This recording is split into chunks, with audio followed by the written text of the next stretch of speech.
I can't believe not a day goes by without Ubisoft getting itself into trouble with Assassin's Creed Shadows. It's so ridiculous at this point. You'd think it's like a farcical comedy. You can't make this stuff up. I'm a fiction writer, and it's like, wow, I don't think I could ever write something this silly and this absurd. But they've done it again. They are now hiring localizations for the native Japanese language testing in China. And this is a standard problem that they've had.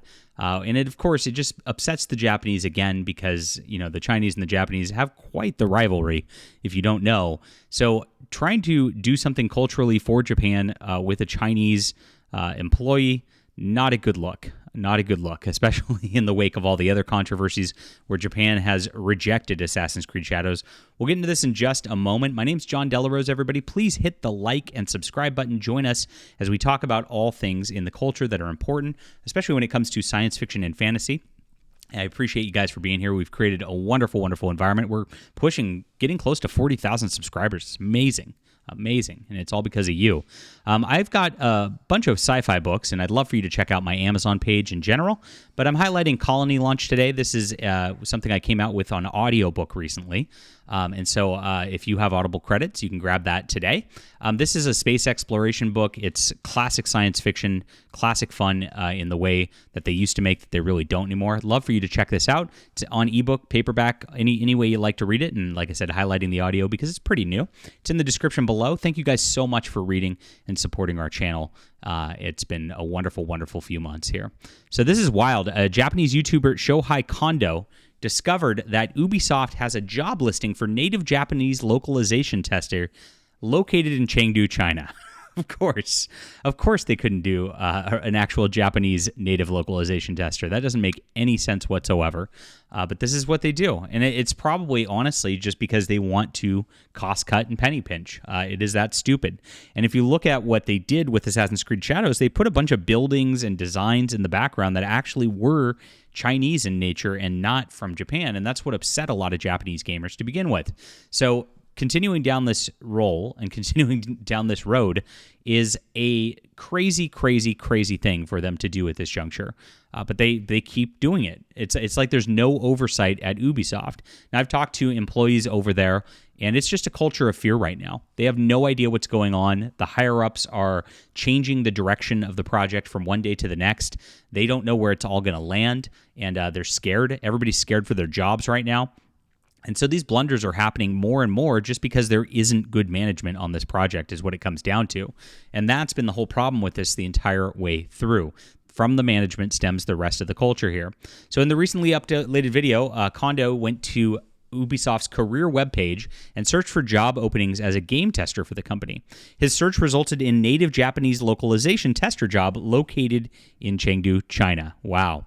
Upon clicking through the job position, he questioned, "You are looking for local Japanese, right? Why they always put Chinese to the Japanese? Why they put Chinese subtitle to a Japanese trailer?" After he completed his application for the position, he commented, "This is really ridiculous. Native Japanese localization tester in China." This company said something that really makes me worry is why are they looking for people in China? When they mention history expert, it's Chinese. Actually, if that's it, it's much more. It makes sense because there's Chinese instrument and people are talking about buildings and a lot of stuff that looks mostly in China. And I can easily tell Japanese are not involved. This brings me another concern. This is interesting. That brings up an interesting conspiracy theory. Is this entire thing just like China trying to muck with Japan's history and try to mess with Japan? It makes you think. But there's no evidence of that so far. Just an interesting theory. Now, Japan has rejected this game. There's been a petition on change.org for this game to be completely canceled because of the way that Ubisoft has treated Japanese culture and Japanese history by bastardizing it on every single level. It's had over 100,000 signatures from Japanese gamers trying to then get this game removed because of it. Ubisoft has responded with weird apologies, half apologies, and then on top of it, they've delayed the game now to February 2025, which we're told from insiders that it is actually just a placeholder. They have no idea when they're actually going to put this game out. On some level, they are actually trying to make sure that the game comes out as soon as possible because they need to repay loans that went into this heavily expensive game. But on the other level, they need to make sure that this game actually sells. So they're kind of caught between a rock and a hard place at Ubisoft, hence the culture of fear that I'm told is happening over at the company right now. This is pretty wild stuff. The job is still listed on the Ubisoft website and notes the office-based position is in Ubisoft's office in Chengdu, China. So you would have to actually be there. It's not even a remote job, which doesn't make sense. Again, interestingly, the company description also is translated into Chinese, but the job description is translated into Japanese. The company's description on the job listing states, established in 2008, Ubisoft Chengdu is one of the key game studios in Western China and a full-fledged production center with over 320 talents contributing to Ubisoft's lineup. We have a strong track record for co-development in Ubisoft's biggest brands such as Assassin's Creed, Skull and Bones, and For Honor, as well as developing casual games such as Rabbids Party Game and bringing hit titles to the Switch. Pretty wild. So here's the screenshot of the applications with the qualifications: native Japanese speaker, passion for AAA games and localization, able to work in an English environment and make basic communications in English, fast learner, good interpersonal skills, team-oriented, proficient in MS Office, and excellent problem-solving skills. They also want oral written in English or Chinese, and familiar with Ubisoft games and willing to work in China. So it has to be somebody in China who understands the Japanese culture there. Weird stuff. And as this came out, it also came out the original plans that were supposed to come for this game, which is really, really sad that they decided to go the DEI route rather than doing this. This is a pretty wild thing that this DEI agenda, of course, changed things. So Endymion noted that when they originally saw the game, there was indeed a male Japanese protagonist in their finalized art and animations. They don't know if this character will be reintroduced to replace Yasuke, and of course, that's what the delay is all about right now. But they're skeptical that Ubisoft will actually remove Yasuke altogether due to the whole political backlash they'll get from journalists and so on. Yeah, if they did that at this point, they'd be savaged by the mainstream industry, but gamers would applaud it. So who do you want to appeal to, Ubisoft? It's a good question. The game did first include a Japanese main character, and they were swapped sometime during 2020, according to my source, for Yasuke instead. And they did this because Ubisoft was heavily influenced because of the socio-political events of the time. Stuff like, and no, I'm not kidding, George Floyd dying, the riots, and Black Lives Matter exploding in support. So because of that, they decided to change Japanese history, insult Japanese culture, and blackwash it is really what it comes down to. I'll use a little harsher words than Endymion on that level. Good guy over there, but I'll hammer it home, my friends, because it is blackwashing. That's the entire intention of the culture. You can't turn on any show without the protagonist or the heroes at this point being some black lady or something like that, and the white guy being a bad guy. It's an intentional thing in culture happening all the time, and people are starting to wake up to it like none other, at least in gaming. It's still happening quite a bit in Hollywood, but that's the whole deal. They said Ubisoft may have opted to include Yasuke in order to pander to identity politics because of Black Lives Matter. He shared this source was horrified by the response to Yasuke from the fandom. They actually thought including him would be a really big selling point to the game.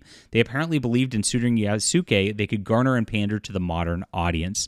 And that's the whole deal. These corporations have no idea what's going on. They don't actually exist within the gaming space. They don't actually exist within normal people's space.